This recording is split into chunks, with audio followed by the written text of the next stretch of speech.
mayam ngasigi sajibu akoi peti udre se mayam ngasigi sajibu Cheiraobana lakpasida mayam da yakama kon pijari akoi gi family mai kai digi mayam da happy sajibu Cheiraoba mayam Cheiraoba sida lakуда mayam happy Cheiraoba happy Cheiraoba apanga ko biyo wata padaba numai baba mayam adugi namda mayam da bor pijari mayam da bor biyo mayam happy Cheiraoba once again Happy Cheiraoba. Happy Cheiraoba hayo. Happy Cheiraoba. Cheiraoba. Happy Cheiraoba. Happy Cheiraoba. Ah, Happy Cheiraoba.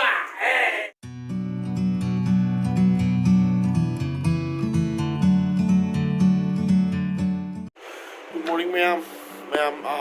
ahanbada ma'am bo happy sajibu Cheiraoba ko. Ngasi je akhoi Cheiraoba gen tawri ado ai je akhoi taji masang amdadana leirabnina madi keno tawroi aduna aina oina loi tawdore ngasi je ado je pochai amta keno tawruge kita leiruge akhoi di nga noin tawrage ado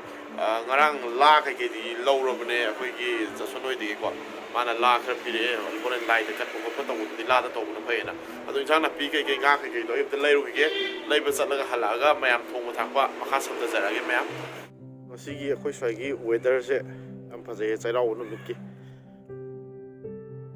nusa ju fajan sare ngasi akhoi winter gi makona siler to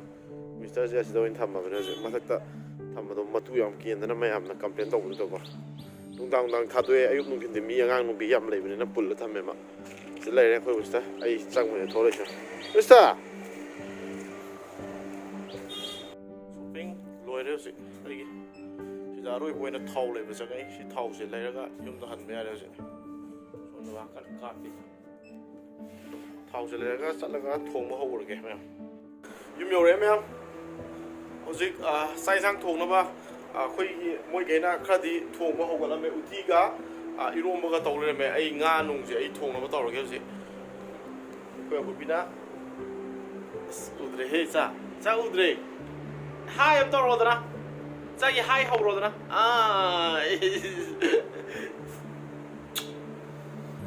Happy New Year dai chalo se Happy New Year Happy New Year dai yo se Happy New Year Happy New Year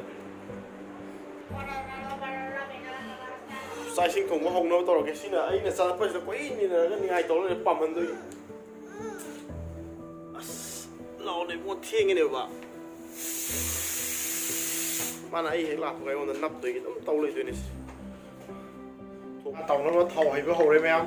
nga xe nga sai anh lấy rồi nga sai anh bây giờ sẽ lấy rồi này si tàu bậc ra tôi bậc ra tàu này hơi thì mi giảm được mi na kilo mà khai kita này xin này này còn là này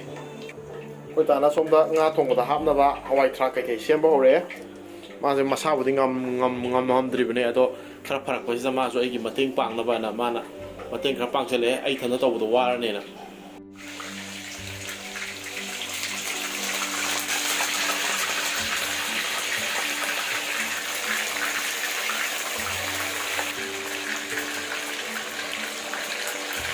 em thùng nó bắt xem sao với lôi này xong đó nga thì nó khá cay cái tàu của tôi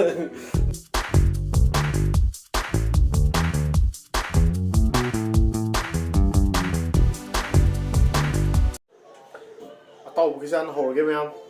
metiana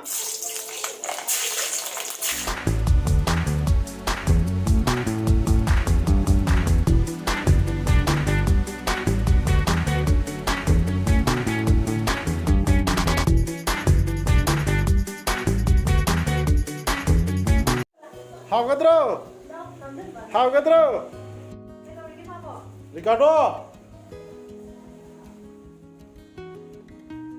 How bro cha?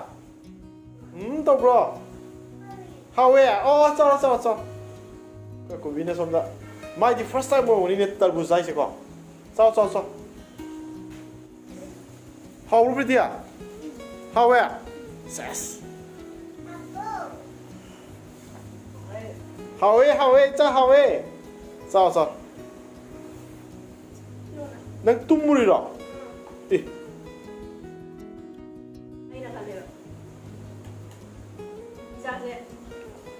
ต่อมันมีโฟนจุเลยจ่าโซเล่เนี่ยเฮาบ่ตาเฮาเลยพี่เตี้ยทุ่มบ่เฮาบ่กี่เดียวเฮาบ่ซ้งานเสร็จแล้วรวยได้มาที่นุ่งยางส้นบะสินะใครหนูตัวไหนเนี่ยคนที่ตัวทงตัวสิงักชนแล้วก็ไม่เกิดสิครับกังชนแล้วก็นั่งชนหลักการยานี่ส้มตนาต่อทงเรามาที่ตัวไหนเนี่ยสิมุลแล้วก็ต่อชับชนหลักยานี่สิไปปิดพันเอกเชนเอากันหัวนั่นดิเชียร์ปิดเชียร์นั่นดิใครจะรู้กี่คงก็มันต้องเช็ดปะบ่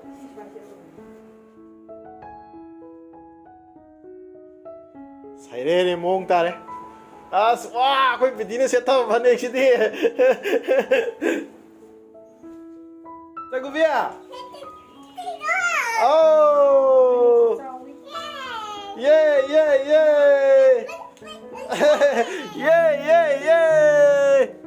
เย่นั่งภาษาเชลรอยด์รอ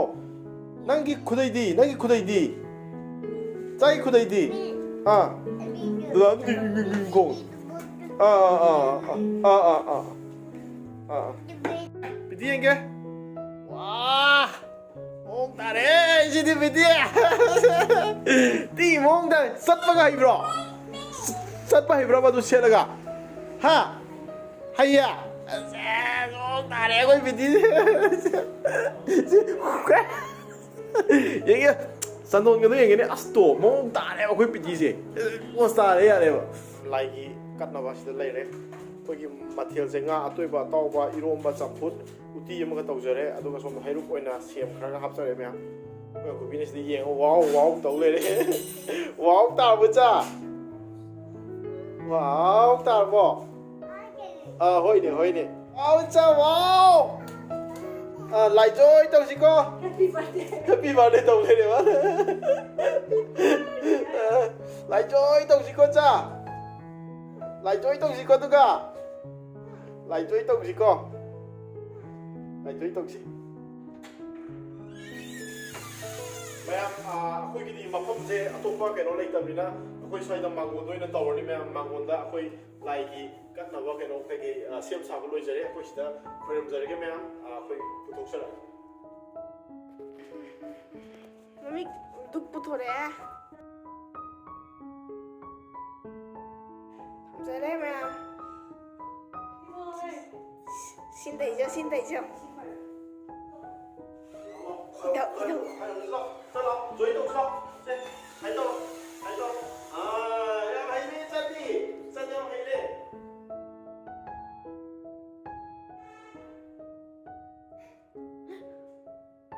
哇哦Aku bikin maling tu kau. Kau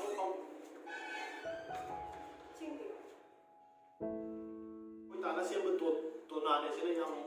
mau tak. 爬木，我们爬木。Joy tu.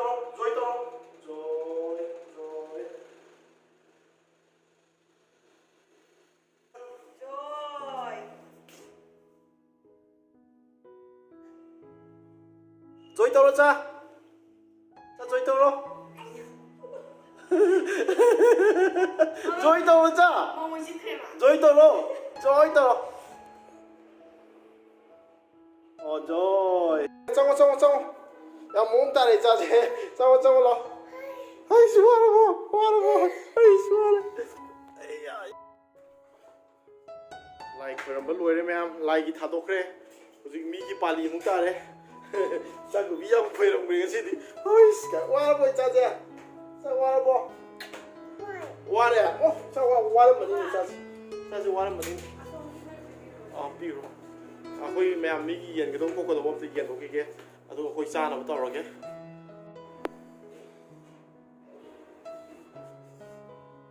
Mana tu sang thang kere mà. Sang là mẹ.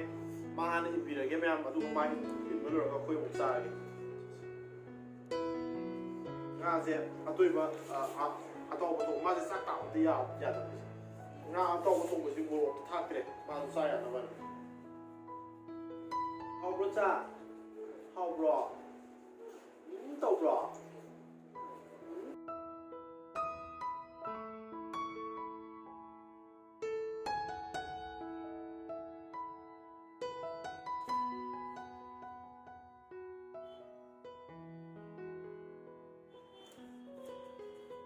하우브로 짜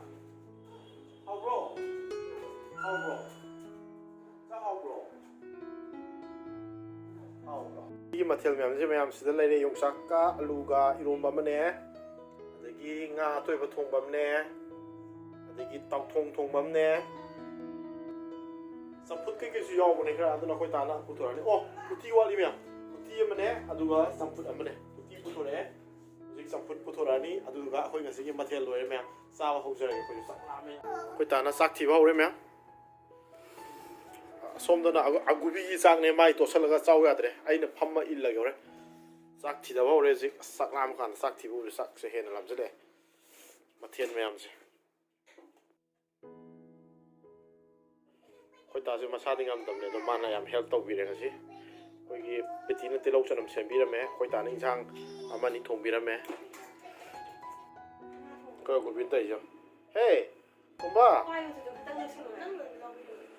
ꯃꯃꯥꯗꯤ ꯐꯝꯃꯒꯦꯀꯣ ꯃꯃꯝ ꯆꯥꯅꯕ ꯐꯝꯃꯒꯦꯀꯣ ꯑꯩ ꯍꯣꯏ ꯇꯧꯒꯦ ꯇꯧꯒꯦ ꯆꯥꯎ ꯆꯥꯎ ꯆꯥꯎ ꯆꯥꯎ ꯆꯥꯎ